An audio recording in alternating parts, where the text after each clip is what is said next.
MrBeast, le plus grand youtubeur, est dans la sauce. J'en parle parce que ça concerne la communauté YouTube. Du coup, ça m'intéresse. Si vous ne connaissez pas MrBeast, si vous vous rappelez, une fois, il a fait la une des journaux en Afrique pour avoir construit 100 puits pour au moins 500 000 Africains. Et ça avait fait la une des journaux, ça avait fait la une des réseaux sociaux. Sur les réseaux sociaux, beaucoup de gens avaient partagé, beaucoup d'Africains étaient contents. Mais dernièrement, un scandale a éclaté sur lui. Ça a commencé par l'un des membres de sa team, Chris.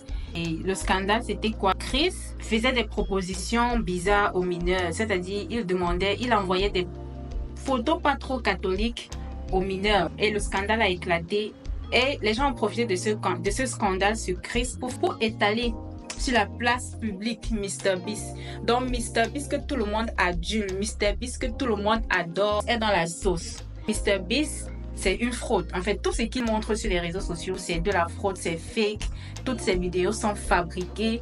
Il utilisait la technologie avancée pour ces vidéos. C'est pourquoi vous voyez les effets spéciaux dans ces vidéos on donne l'air d'être vrais. Et que les gens qui participent au jeu dans ces vidéos, ce sont souvent des gens qui font partie de sa team. Les gens croient que c'est un bienfaiteur, c'est quelqu'un qui, quand il a trop d'argent, il veut partager aux autres. Certains candidats dans ces jeux-là, ce sont les membres de son équipe.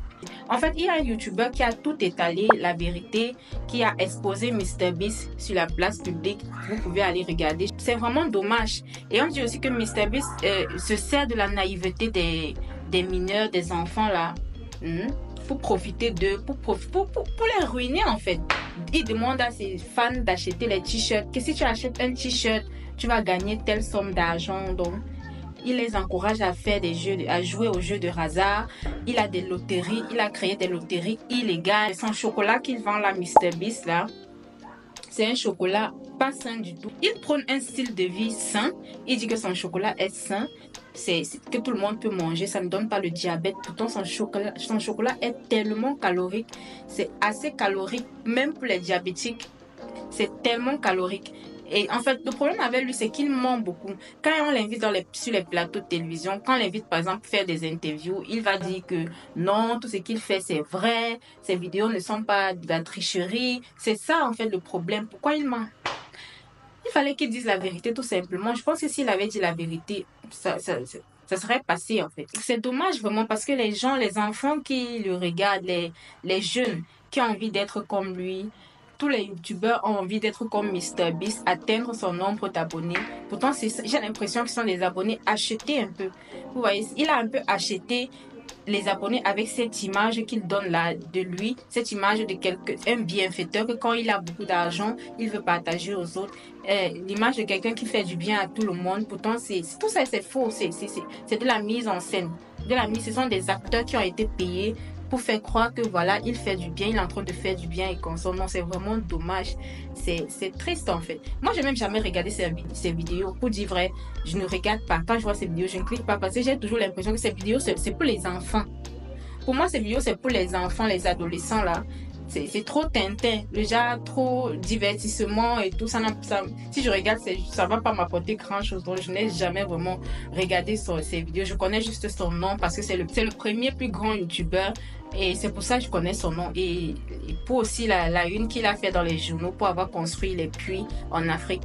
C'est comme ça que je connais son nom. C'est vraiment dommage. Si les enquêteurs, là, ceux qui ont fait les enquêtes, là, peuvent aussi un peu aller vérifier si les puits qu'il a construits en Afrique là sont vrais. Est-ce que c'est vrai vraiment les puits qu'il a construits en Afrique? Est-ce que c'est une histoire vraie? Qu'ils disent vraiment, hein, parce que de toute façon on dit que c'est un fraudeur là. Je vous ai dit quoi concernant les entrepreneurs?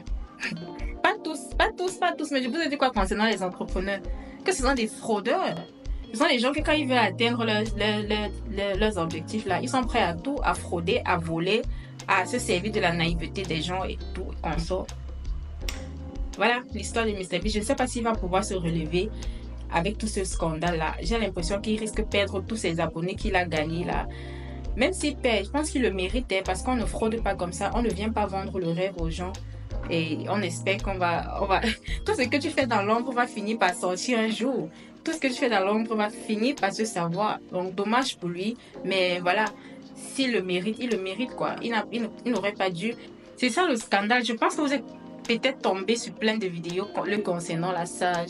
c'est en tendance dans le YouTube américain, le YouTube anglophone. C'est en tendance en ce moment. On ne fait que parler de MrBeast a fait ceci, MrBeast a fait cela. Ah là là, c'est dommage.